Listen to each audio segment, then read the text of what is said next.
لأجاريهم قلدت ظاهر ما فيهم فبدوت شخصا آخر كي أتفاخر وظننت أنا أني بذلك حزت غنى فوجدت أني خاسر فتلك مظاهر. Halo guys, jadi hari ini saya mau menunjukkan salah satu bakat saya yaitu menulis, tapi tidak menulis di depan kalian.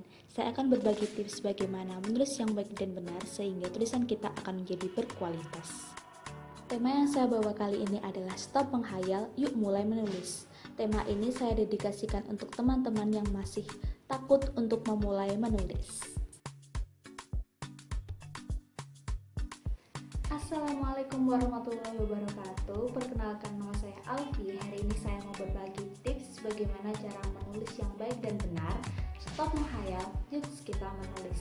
Nah, yang pertama itu kita harus mengenal alur.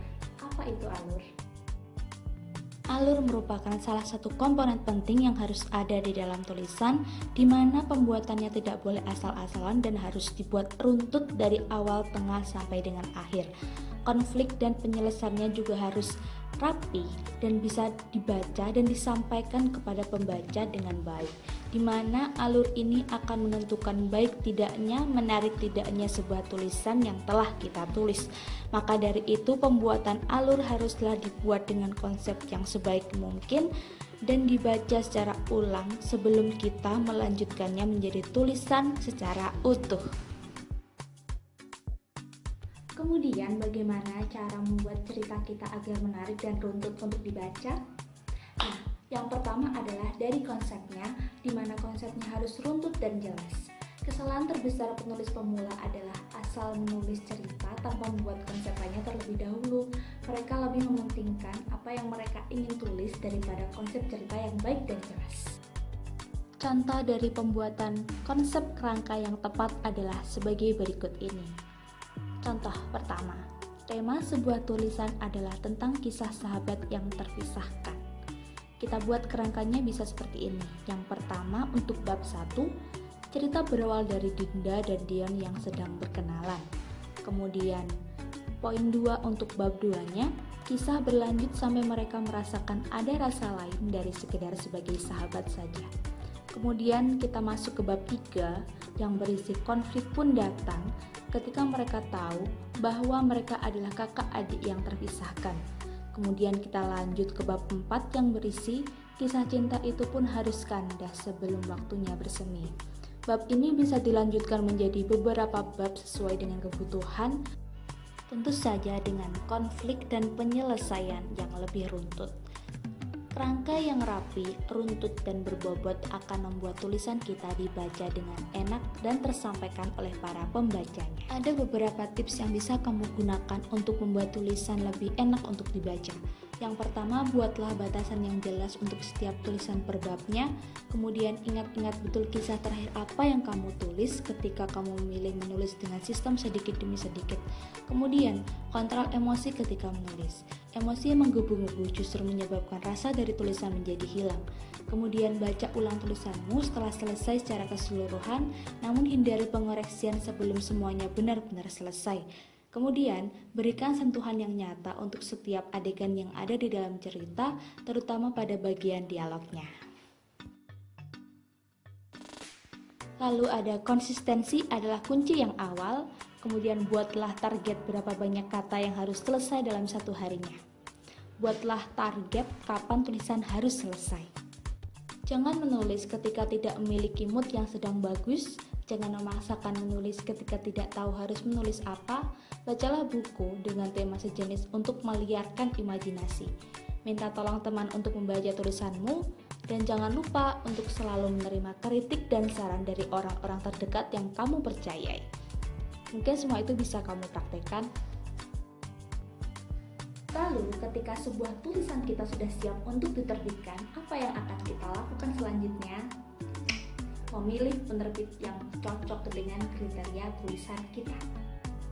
Sebenarnya ada banyak macam penerbit yang bisa kita pilih untuk mempercayakan tulisan kita, namun ada dua macam yang umum digunakan. Yang pertama yaitu penerbit indie.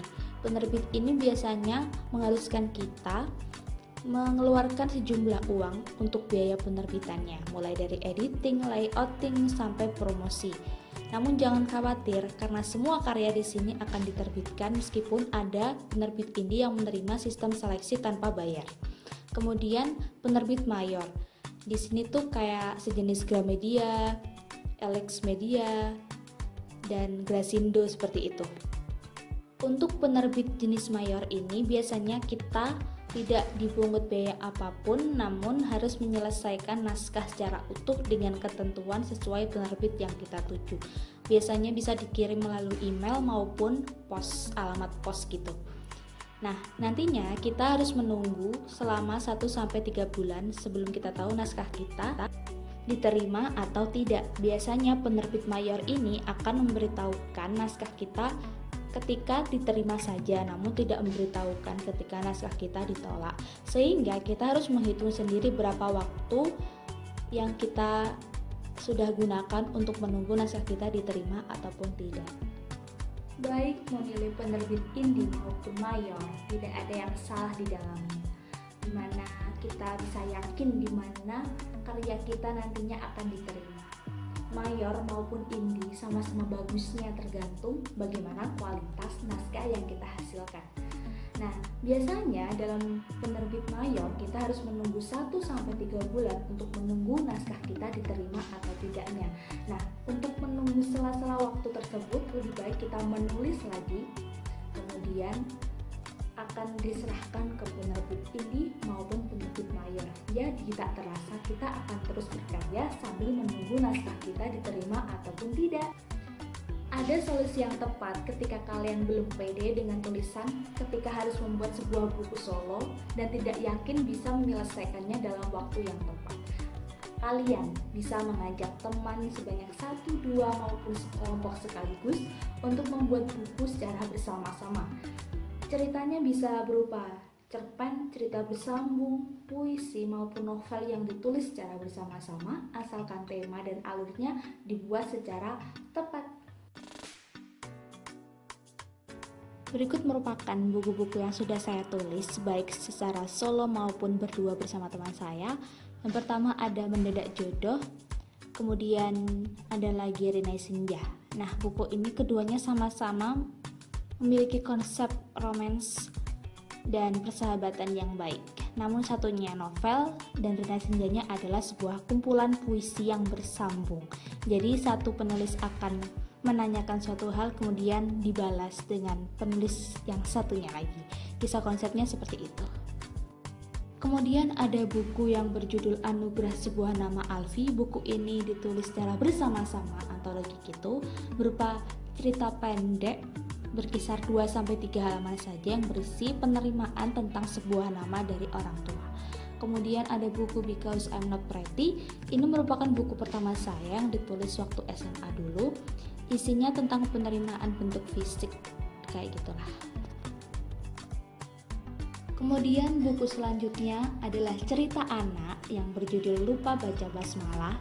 Ini berisi kisah tentang seorang anak yang sedang belajar mengucapkan kalimat basmalah, kemudian dilengkapi dengan beberapa kartun yang lucu di dalamnya. Kemudian selanjutnya ada buku yang berjudul Payung Biru. Ini saya tulis pada tahun 2017 lalu yang berisi tentang kumpulan puisi. Kemudian ada antologi puisi yang berjudul Ab Imo Pectore. Ini merupakan puisi yang saya tulis berdua bersama teman saya. Isinya tentang sajak-sajak pendek berupa kehilangan yang saling berkesinambungan. Lalu ada buku yang berjudul Dandelion Rasa. Ini merupakan novel yang saya tulis berdua. Isinya tentang penyesalan yang ada di masa lalu, namun kemudian menghantui seseorang sampai dia dewasa dan meninggal dunia. Sebagian besar buku solo saya tertinggal di kota lain, jadi di sini ada sedikit buku antologi yang saya tulis bersama teman-teman saya. Ini ada satu buku solo saya tadi, yaitu Payung Biru. Kemudian di sini ada antologi buku harapan. Ini saya menulis bersama teman-teman dari Kosana Publisher. Kemudian ada filosofi padi sini. Kemudian ada best friend dan ada keindahan yang paling berharga. Ini yang nulis sahabat-sahabat perempuan loh guys. Jadi yang terpenting itu bukan banyaknya buku yang kalian miliki, tapi seberapa bagus kualitas tulisan yang kalian hasilkan, baik itu fiksi maupun non-fiksi. Sekian dari saya, terima kasih. Wassalamualaikum warahmatullahi wabarakatuh.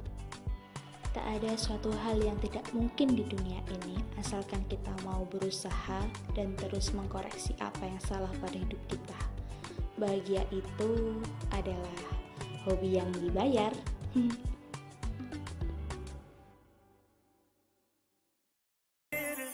لا لا لا نحتاج المال كي نزداد جمالا جوهرنا هنا في القلب تلالا لا لا نرضي الناس بما لا نرضاه لنا حالا ذاك جمالنا يسمو يتعالى